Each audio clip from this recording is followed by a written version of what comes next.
செப்ப மதிலுடை கோயிலுள் வாழ்பவர் செப்ப மதிலுடை கோயில் சிதைந்த பின் ஒப்ப அனைவரும் ஓட்டெடுத்தார்களே.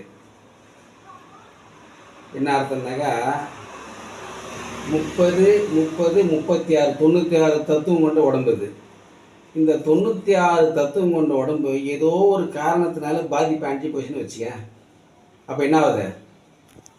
செப்ப மதிலுடை கோயில் சிதைந்த பெண் ஒப்ப அனைவரும் ஓட்டெடுத்தல். இதில் இருக்கிற தத்துவங்கள் எல்லாம் எடுத்து பூரா வந்து அதனுடைய செயல்பாட்டுகளை நிறுத்திட்டு அதற்கு பாட்டுக்கிறதுக்கு வந்த வழியே பார்த்துன்னு போயிடும். அப்போ இந்த சரீரம் என்ன ஆகிடுதா? கம்முன்னு கடக்க வேண்டியது கேள்வி. அப்போ எதிராக செய்துனுக்குதுனாக்கா 96 தத்துவம் தான் நம்மளை வந்து இயக்கினுக்குது. இந்த பாடலில் புரியுது.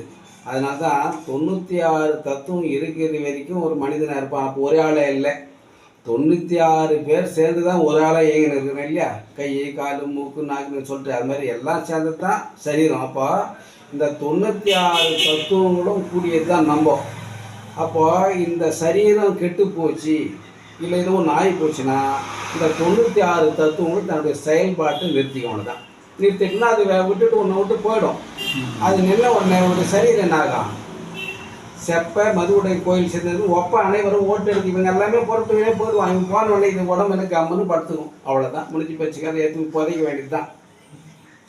ஊரெல்லாம் கூடி ஒழுக்கி அழுதுட்டு சூரியன் காட்டிடை கொண்டு போய் சுட்டிட்டு நீரினில் மூழ்கி நிறை பொழிந்தார்களே. சொல்கிறாங்களா?